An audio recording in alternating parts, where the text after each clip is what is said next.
Evening, everyone. Welcome back once again to Vicious Rants. Of course, I am your host, your YouTuber, Silent Unlimited. Never duplicate. Vicious Sin. We're gonna go to Rosie was in San Jose, California.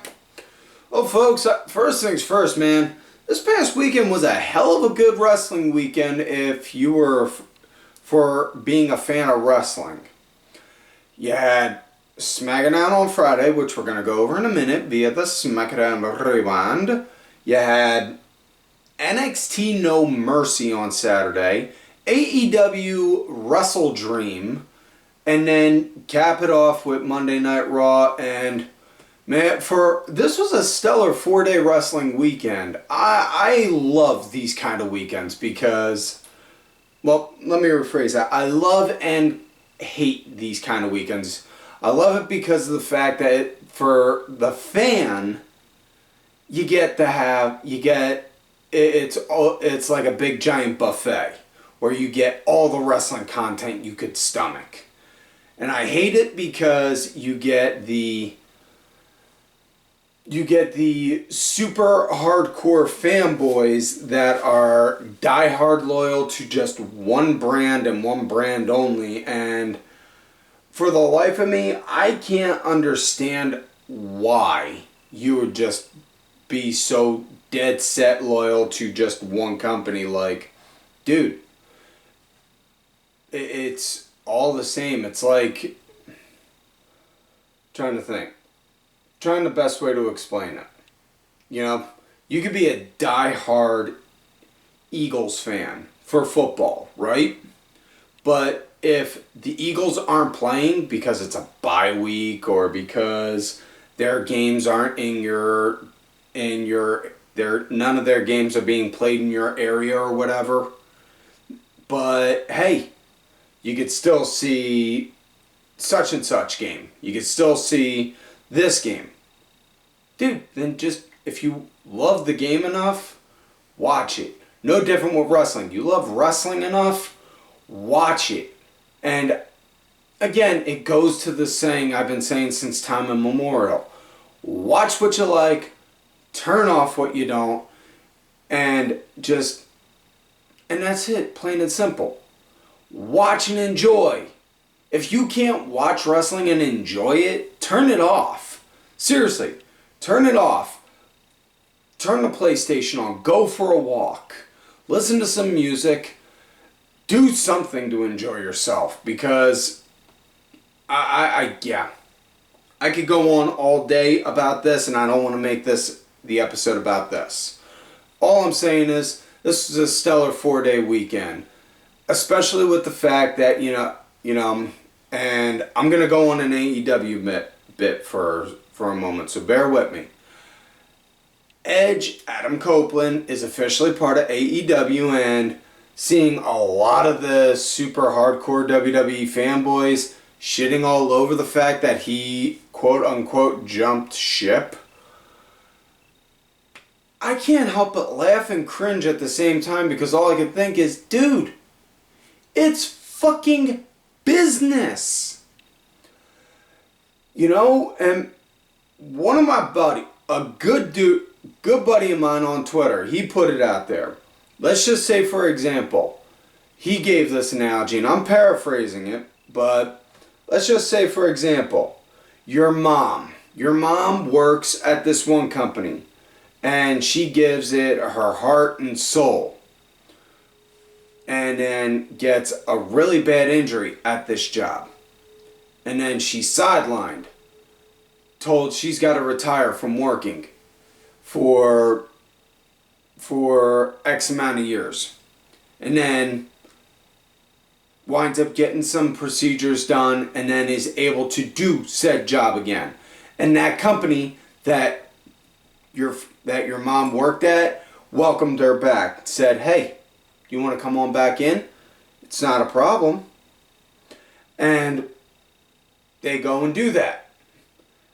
Mom comes back, starts working a little bit, but it's not the same as it was when she was there. Not like she's disgruntled or like, oh, I can't do this anymore, blah, blah, blah. No. Far from it. Mom loves the job, still can do the job. However, just disagreements. Just a disagreement. Doesn't see eye to eye in a respectful way with the bosses. So, honors the agreement with them, and then respectfully just goes, leaves. That's it. And then goes to another company that is doing the same type of work that your mom is qualified for and has been doing all their life. As well as not only that, offering payment that is just as good, if not possibly better, according to rumors. And a lot of her mom's old friends are there as well. So, by that argument, are you going to say your mom backstabbed the company that she worked for? Because if you're not going to say that, why would you say the same thing to Edge, who did everything just the same? You know, but I'm happy for him. I make this point all the time whenever anyone goes from one company to another, to another, to another. Like, somebody says, how do you feel about this person going to here or there? Are they happy? As long as they're happy, you know, good for them. It's not like somebody put a gun to their head and said, now you're going to sign that now either one of two things is going to get on that contract. Your brains or your signature. It's not like somebody put a gun to their head saying that they have to sign and work for that company. At any point in time, they could say, no, I don't want to. Thanks for the offer, but I'm going to decline. There's nothing saying that. So let this shit go. Stop trying to do such. There's loyalty, being a fan of a product, and then there's being an overly aggressive fanboy where you can't help but just look at them and be like, dude, you need to go out and appreciate some things outside of this. Seriously. But yeah. So, now that I'm done going on that, all I can say is, honestly, I hope for nothing but the best for Adam Copeland, however you want to refer to him. I hope for nothing but the best for him. No different than I said with Jade Cargill. I hope for nothing but the best for her starting out in WWE. Excuse me. So, yeah. Now, with that said, now we're going to switch gears and talk about last week via the SmackDown Rewind, like I said we would. And the highlights from last week's SmackDown, well, show started out with the Bloodline coming out, Solo, Mine Xaviar, Paul Heyman, and Jimmy, who now likes to refer to himself as Jim Uso. Kind of like seeing a kid. It's like seeing a kid saying, I don't want to be called Davey no more. I just want to go by Dave. Like, really? Motherfucker, if I've been calling you Davey all your life, guess what? I'm going to still call you Davey. You know? Yeah. Just either way. They're out there. They highlight on how they do a quick recap, emphasizing about the beatdown that occurred the week prior, talking about the contracts, having John Cena's signature and Solo and Jimmy's signature on there. See what I said? See what I did there? Saying Jimmy. And then emphasizing on how John Cena is set to be here. However, he is having travel issues, so he will be arriving later tonight. Then Jimmy Uso, again, see, takes the mic out of Paul Heyman's hand, which never disrespect Paul Heyman like that. He takes the mic out of his hand saying, no, listen. The real reason John Cena ain't here, man, is because he's scared. He's afraid of us. He's afraid of me. He's afraid of Solo. He's afraid of the Bloodline. And anyone that wants to try and be John Cena's partner, well, they gonna get what AJ Styles got. And then Carl Anderson does a quick sneak attack on him out of nowhere, starts screaming and yelling at him, wants a match, so now we got Carl Anderson versus Jimmy Uso. Jimmy got the win, no surprise. The big highlight from that match, though, was afterwards when, as the Bloodline's walking up the entryway, Mia Yim, Mi-Chin comes out, and Jimmy's just like, what? Go ahead. Go tend to your man. Go see your guy. And then Mia just, wham! Slaps the taste right out of Jimmy's mouth like, ooh, damn! Dude looks like he just learned the hard way. Never disrespect a woman. Ooh, damn! Anyways, so the next thing from SmackDown was the Grayson Waller effect with his guest, the almighty Bobby Lashley. And basically the conversation rounded out to Waller saying that, so, since you said the profits are out, you need some new boys. Well, I happen to know a really good tag team for you to keep your eye on. Grayson Waller, Austin Theory. Bobby just stops him dead shot. Whoa. No. I got history with Austin Theory. I'm not going down that road again. No. And then Waller, he tries to sell on the idea of Waller Theory for a minute. No avail. Street Profits come out, still wearing suits, looking as sharp as they ever could. And then Bobby Lashley stops them before they even get a chance to speak. Whoa. No. We had all the talks we needed to. Talk is cheap at this point. You want back in? Show me. This is where you got to go and prove your worth. So, yeah. And then Profits are just drop the mics, look at each other like, okay, that's what he wants. We'll go and we'll prove our worth. And they just gave that look like that's what. So, next up we had Austin Theory going against Cameron Grimes. Decent match. It was nice to have Grimes get a chance to have a good showing out on there, but Theory got the win, no surprise. Next up, we had Rey Mysterio defending his coveted United States Championship against Santos Escobar. And, man, watching this, all I could think is, if we would have had this in fucking Lucha Underground, man. Rey Mysterio versus King Cuerno in Lucha Underground, that would have been a fucking hell of a match there. And just like this is a hell of a fucking match here. Really great match from SmackDown. Highly recommend you go out of your way to find that match and watch it. Ray got the win, no surprise. The highlight, but after the match though, can't say highlight, but after the match, the Street Profits came out, they beat up the LWO. Bobby Lashley came out and looked like, my boys, you've proved your point. Alright. Yeah. So then the show ends with John Cena coming out. He's got the contract in hand saying, and basically he came out, and I'm paraphrasing this, but basically saying, I'm here, sorry I'm late, I'm in a mood, Bloodline, come on out here and get your ass whooped. Jimmy and Solo come out, they start beating the hell out of Cena. Looks like it's all doom and gloom for him until we hear the music of L.A. Knight. Yeah! Dummy! Yeah, let me talk to you.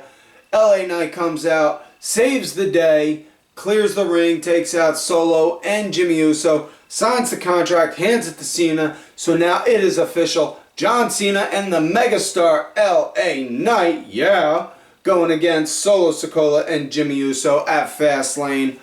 I'm looking forward to that match. So, now that we're done that, let's get into this week's show, Raw San Jose. It starts out with Nia Jax and Shayna Baszler brawling on the entryway walk coming down to the ring. No intro, no pyro, no nothing. Just straight up fight right there going into it. On commentary, Michael Cole says, well, we were scheduled to have Nia Jax versus Shayna Baszler start the show, but I don't think that's going to happen at this point if this altercation continues. And then as the fight goes on, then Raquel Rodriguez comes out. She's back from getting sidelined by Nia. And then she starts working her for a minute. And then Mommy's home. Rhea Ripley returns and yeah, Rhea's back. Whew, need heart pills. Rhea's back and out with vengeance. And she's all sorts of running on sorts of anger and such. Like, Mommy's back and she is pissed. First things first, we got Judgment Day business. Boys, get on out here. And you see Damian Priest looking like having a very begrudging look on his face, like, oh, fuck. And Dominic looking like, oh, man, I pissed off Mommy. Because at No Mercy, Dominic lost his NXT North American Championship to Trick Williams. And Rhea, she then said, now listen, we all agreed. There's no leader in Judgment Day. We all handle our business. But when it's time for us to handle group matters, we need a plan. And that's what I do. I make the plans. I'm gone for 2 weeks, and look what happens. Dom loses his championship. Finn isn't here because he got hurt. You, Damien, aren't medically cleared to compete tonight. So yeah, things went all sorts of bad. And she just, it almost reminded me of like seeing my mom rip into one of my brothers or my sister when any of us did something stupid. Like, I know for a fact I do not have I know for a fact you are not idiots when I'm not around. So what the fuck is wrong with you? Basically, one of those kind of speeches. And then Jimmy Uso comes out like, whoa, Mommy's back. And let me tell you, we've all missed you. Oh, yes, we have. Sorry, did I say that out loud? Freudian side showing. And, yeah, then emphasizing on how, Jimmy laying down some subtle hints and potential flirtation towards Mommy. Dom steps over, like, whoa. You don't get to talk to her like that. And then Adam Pearce comes out saying, whoa, gentlemen, if I may. Seeing as on how you say you have an issue with Cody Rhodes as well as Jimmy Uso, this should be settled in a match where Judgment Day goes one-on-one with Cody Rhodes and Jimmy Uso at Fastlane. And just to make sure everything is square and there's no miscommunication, it will be for the Undisputed Tag Team titles. And it is official. Which, again, we need Adam Pearce, it's official shirts. WWE Shop Zone, it's in your court. So, with that said now, let's get into the first match of the night. It is Alpha Academy, Chad Gable with his #1 guy, Otis, going against Imperium, Ludwig, Keiser, and Giovani, Vinci. Imperium, they're leading at the start with Alpha Academy leading into the break. Post-break, Gable is the punching bag. And the commentators, they're emphasizing on how Gio got put under Ludwig's care. Basically, last week Gunther saying to Ludwig, you want to keep talking about on how Gio isn't holding up to his end. He's not doing his part. Well, you know what? He's now your responsibility. If he screws up, it's on you. So, yeah. And I dug on how they were doing that, reminding us, making it kind of like part of Can't Miss. Because, hey, this happened last week. And at one point, Gable, he knocks Vinci off the corner, and then knocks down Keiser and starts crawling for the hot tag. And at one point, Keiser And when that happens, Keiser, he goes up to reach for it and it's like, what the Gio! Like, what the hell, dude? And then Otis gets tagged in. Otis, very much so like Otis, cleans house and is just a giant wrecking ball. Just smushed and pancaked Ludwig Keiser. Did the worm. Didn't do the elbow, though. Instead, got him up on the ropes. Had him up. Looked like he was going to go for a slam from the second rope. Vinci, though, grabs Otis's foot to keep him from going over. So instead, just Keiser, I'm sorry, just is able to roll as he falls, but Otis just, boom, flat on his back. And after that, Gable takes out Vinci. Match then comes to an end when Keiser gets his bearings and then does a quick enziguri to Otis. 1, 2, 3. That is it. So next matchup, we got Bronson Reed doing a squash match against Cedric Alexander. Now, I'll give Cedric credit. He started out strong, but man, it did not last long. And he got hit with the tsunami. That's it. 1, 2, 3. Next up, we got Xaviar Woods going against Ivar. No Valhalla with him. Just Ivar. And Ivar, he was leading early on. Woods putting up, he put up a legit fight, man. It looked legit and with a sense of realism.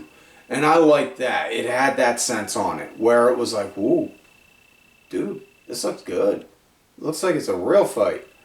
Kofi was on commentary the whole time, putting Woods over like $1 million. Woods got the win doing the backwoods roll-up, which is the only roll-up I will not get mad on because that's an actual legit finish. Afterwards, though, Ivar did a post-match beatdown on both Woods and New Day. And they also announced next week Kofi's going to have a match against Ivar in a Vikings rule match. So, hopefully we see the Viking ship head. We see the Viking ship head on the front of the ring again. I wouldn't mind that.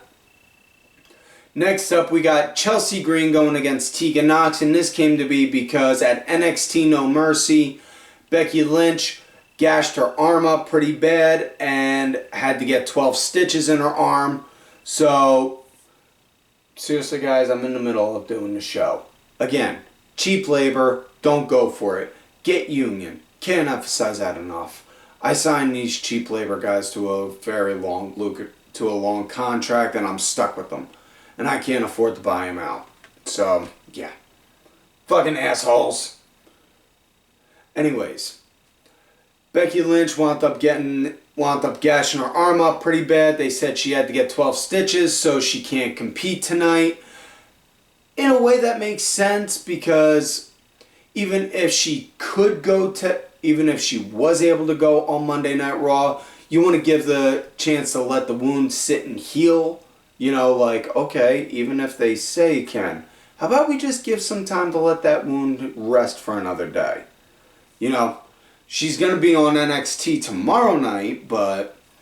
So, either way, Pierce wound up talking to Tegan saying, listen, the match has got to get postponed. You're still going to get your match. It's just not going to be tonight.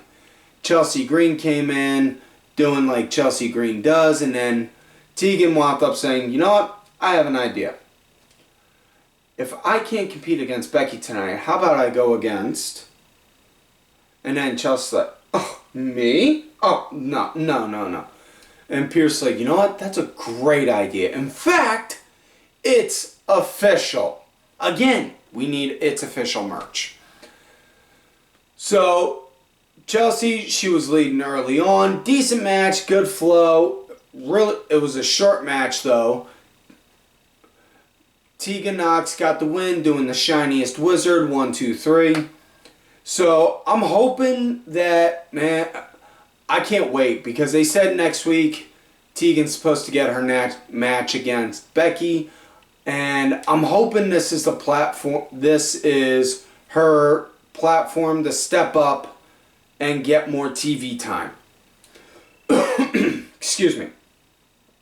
Next up, we got Drew McIntyre versus Miz, and this is an impromptu, so to say, because McIntyre canceled his Miz TV segment to just come out and speak for his own and said, you know, I've had enough of it. I've had it, and I'm paraphrasing all this, mind you. I've had it up to here because since for the past 3 years, I've been coming out here playing the hero, saving everyone from an ass beating, while nobody has done that for good old Drew McIntyre. And what's that got me? I've been working nowhere near 100% for a long while, and I'm sick and tired of it. So, you know, and basically doing the, you know what? I'm not doing this for you guys. I'm not doing this for you. I'm doing this for the Drew McIntyre fans now. And basically doing like that. So we're getting a new kind of twist on the Drew McIntyre kind of heel. And we're not getting like on how Drew was as the chosen one or as the Scottish psychopath. No. But I dig this. I dig this because, and I made this argument before, the best villains don't see themselves as a villain. They see themselves as the hero of the story. They see what they're doing in their mindset to be right and justified. You know? And that's the thing. That's the best kind of villain, when they can justify their villainous actions. Like, instead of just doing, I'm doing this because I'm evil. No. Doing it because I'm doing this because I need this to do this and this. Those make the best kind of villains. So Miz comes out, winds up chastising Drew over on how not only did he offer him a platform to speak tonight, but he canceled it. He then chose to go and insult Miz several times last week, and then he wound up ripping on McIntyre. Oh, you know, the difference between you and me, I'm out here and I'm wearing a suit. You, on the other hand, you're out here wearing a dress. Again, kilt, dress, whatever. And then McIntyre, Miz, I'm warning you, don't. And then Miz just goes off again and he's like, that's it. How about this? You and I, we have a match now. And then McIntyre takes his coat off, takes the kilt off. It's like, whoa. I'm in a $10,000 custom suit. You want me to have a match against you? No. And then eventually, it leads to an impromptu match. And Drew, he was pretty much leading the pace throughout the entire thing. It was meant to just make Drew look like $1 million. No harm in that. Match came to an end when Drew, he went to go call for the Claymore. 3, 2, 1. No. And instead went over, pulled his Claymore out, like, yeah. And then added up, ref took it off of him, like, no.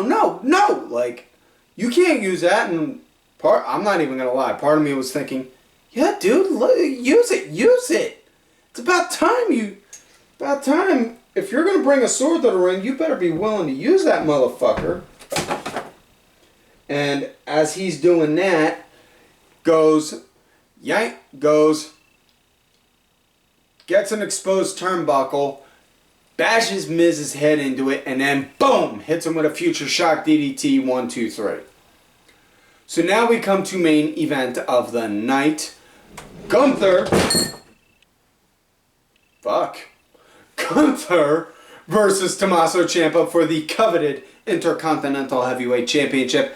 And this came to be because as they were doing a contract signing earlier in the show, Ciampa running them all sorts of anger, piss, and vinegar, saying, Mr. Pierce, I'm sure you can rearrange a few words in that contract, and instead of having that match, next week or at Fastlane. We can have that tonight. Gunther, I'm for it. So Pierce then makes it official. Are you noticing a pattern here? Let's get its official merch. So we get this, and this was the match of the fucking night. Ciampa, he starts out real strong, like fighting with a whole lot of anger. Gunther, he was leading the pace post-break. Ciampa fighting like his life was on the line. Just so much emotion in this. And the crowd started getting into it right around, I want to say like near the third act of the match, like near the closing end of it. I don't want to say like, when I say closing end, I'm not talking like the last 5-10 minutes. No, I mean like where you can feel like, alright, they're going to get ready to start bringing, this match is going to come to an end soon. It's just a matter of when. Like, you watch enough wrestling, you can pick up when the match is going to start to end. Excuse me. Either way. And it's go, and man, it was just so emotionally drawn in, and Ciampa has that natural ability to make you want to just watch and be in awe. Same with Gunther, and it was just peanut butter and chocolate. It's like putting peanut butter and chocolate together. Can't stress that enough on how good this match was. Match came to an end when Gunther did 2 power bombs back to back and then choked out Ciampa with a sleeper. Your winner and still Intercontinental Champion Gunther. Gunther proudly grabbed his title and then just rolled on out. Afterwards, Keiser and Vinci, they start doing a beatdown on him, and then hear the music. Ciampa is saved by Johnny Gargano. DIY is reunited. Oh, does it feel so good. So, yeah. So, that's it for this week's show, folks. That's it for the show. So, don't forget to like the video, subscribe to the channel, go back, watch some of the episodes when you can. Look for me on the Twitter at Tim Vicious. Also, on that Threads gimmick at Tim Vicious as well. And, excuse me. Thank you to my executive producer, Ali Ray Ben, who did provide the music for this week's show. Make sure y'all check it out. It's out there on iTunes, Spotify, YouTube, SoundCloud. Come on. Wait, quit fucking with the audio. God damn it.